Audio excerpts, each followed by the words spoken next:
नमस्कार। बोल बरेली में आज हमारे साथ हैं कांग्रेस के संभावित मेयर प्रत्याशी डॉक्टर के.बी. त्रिपाठी जी। त्रिपाठी जी, आपका स्वागत है। त्रिपाठी एक बात बताइए कि आप एक तरफ तो बच्चों को कोचिंग दे रहे हैं आईएएस बनने के लिए, और दूसरी तरफ जिन आईएएस लोग, जिन नेताओं की सेवा करते हैं, आप वही नेता बनने की तैयारी कर रहे हैं। आपका प्रश्न जायज हो सकता है आपके नजरिए से, लेकिन मेरा ऐसा मानना नहीं है। इस समाज को बनाने में सभी लोगों की भूमिका होती है और सभी की बहुत बड़ी जिम्मेदारी होती है। अधिकारी प्रशासन का अंग होते हैं और जो नेता लोग होते हैं वो शासन का अंग होते हैं। दरअसल यह व्यवस्था बहुत ही सुनियोजित होती है और सिस्टमैटिक तरीके से चलती है। निश्चित तौर पर विद्यार्थियों को शिक्षा देना मेरा काम है। मैं उन्हें सिखाता हूँ इतिहास, भूगोल, राजनीति शास्त्र, अर्थशास्त्र, समाजशास्त्र, सभी विषयों की जानकारी देता हूँ। दिन रात पढ़ने पढ़ाने का काम करता हूँ, तो मुझे भी उनकी समझ है।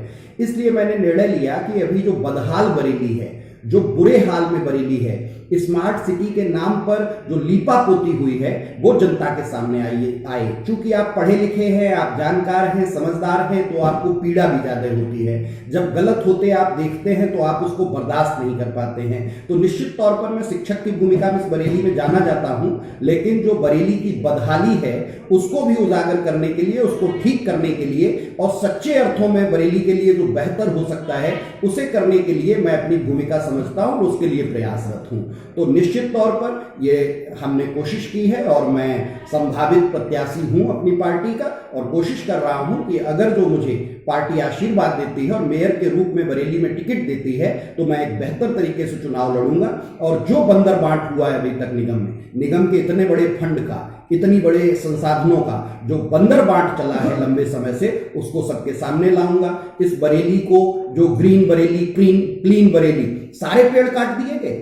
पेड़ों का जो घोटाला है, ट्रांसलोकेशन के नाम पर जो पेड़ों से कमाई की गई है, लकड़ी को जो बेचा गया है, उसके भी सामने आएंगे। और 80 वार्ड है, पूरी स्मार्ट सिटी सिर्फ 2 वार्ड में सिमट गई। Civil Lines, Rampur Garden, Rajendra Nagar. इसके अलावा आप बरेली की गलियों में जाके देखिए, आप वार्डों में जाके देखिए, आप जगतपुर जाइए, बिहारीपुर जाइए, नई बस्ती जाइए, सूफी टोला जाइए, आप देख के दंग, बाकरगंज जाइए। वहां आदमी की जिंदगी नाली के कीड़े से भी बदतर कर दी है। और मेयर साहब चमकते रहें, मेयर साहब चमकते हुए दिखें, बरेली चमकती हुई दिखे न दिखे इसकी चिंता नहीं है। तो ऐसी स्थितियों में जरूरी था कि किसी भी आदमी को आगे आना चाहिए। मैं मेयर बनता हूं नहीं बनता हूं इसकी मुझे परवाह नहीं, पार्टी मुझे आशीर्वाद देती है नहीं देती है इसकी मुझे परवाह नहीं, लेकिन जनता को सच पता लगना चाहिए। जनता को पता लगना चाहिए कि जो भाजपा की डबल इंजन की सरकार है वो भी किस तरह की लीपापोती करती है। इन्वेस्टर समिट के नाम पर 3 दिन से अखबारों में पूरे पूरे पन्ने छप रहे हैं, पेड विज्ञापन है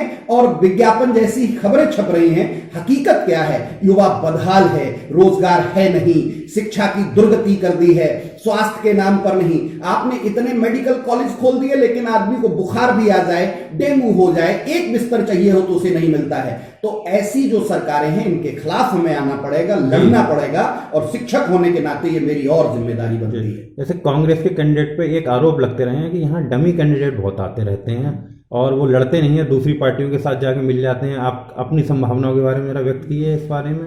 ऐसे आरोप बिल्कुल निराधार हैं और ऐसे आरोपों में कोई सत्यता नहीं है। मैं एक एक टिकट के बारे में, एक एक कैंडिडेट के बारे में आपसे बात कर सकता हूं, बता सकता हूं। निश्चित तौर पर कांग्रेस का संगठन किन्हीं कारणों से उत्तर प्रदेश में कमजोर हुआ, इस बात को मैं स्वीकार करता हूं। हमारे शीर्ष नेतृत्व का उतना ध्यान उत्तर प्रदेश की ओर नहीं रहा किन्हीं कारणों से, जिसका खामियाजा पार्टी ने भुगता। और पार्टी ने नहीं भुगता, उसका खामियाजा इस देश ने भुगता, उसका खामियाजा देश के लोकतंत्र ने भुगता, संविधान ने भुगता। लेकिन इसलिए अब जरूरत है कि ऐसा कोई आरोप नहीं लगेगा। पार्टी वही काम करेगी जो काम जनता के हित में होगा। कोई भी डमी कैंडिडेट नहीं था। हमारे पास जो कैंडिडेट बेहतर थे हमने उन पर दांव खेला, उनके लिए हमने प्रयास किया। लेकिन इस बार का विधानसभा चुनाव 2022 का उत्तर प्रदेश में सीधे सीधे भाजपा और भाजपा को हराने वाली पार्टी के बीच हो गया, जिसमें कहीं ना कहीं हम भाजपा के एक दांव से फेल हो गए, जिसने लड़ाई में हमें न दिखाकर समाजवादी पार्टी को लड़ाई में दिखाया।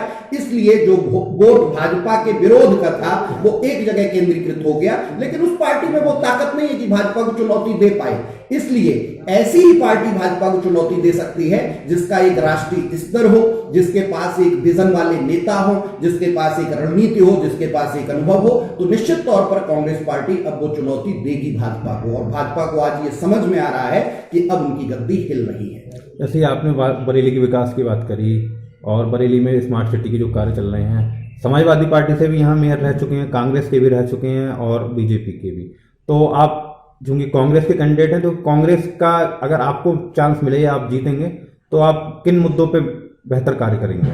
देखिए, निगम का काम विदेश नीति बनाना नहीं है, निगम का काम रक्षा नीति बनाना नहीं है, वित्त नीति बनाना नहीं है। निगम का काम है नाली, गली, सड़क, उस सड़क पर रोशनी, साफ सफाई, शिक्षा, स्वास्थ्य, इनके लिए काम करना होता है लोकल स्तर पर। हमारे भी यही मुद्दे होंगे।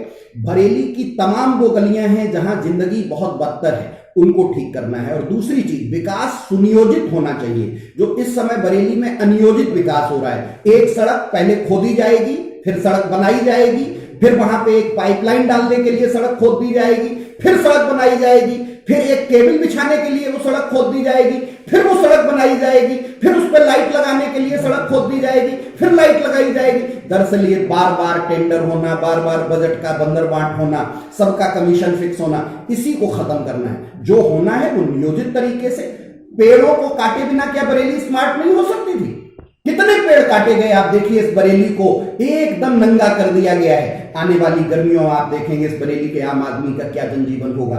तो ऐसी चीजों पे लगाम लगानी है। हमें हर आदमी को चलने के लिए एक बेहतर गली मिल सके, गली के किनारे एक नाली हो, उस गली में उसके रोशनी हो, उसके बच्चों को स्कूल मिल सके, कोई व्याधि हो जाए, शरीर में बीमारी हो जाए तो उसे इलाज मिल सके। इन्हीं मुख्य मुद्दों पर हम काम करें।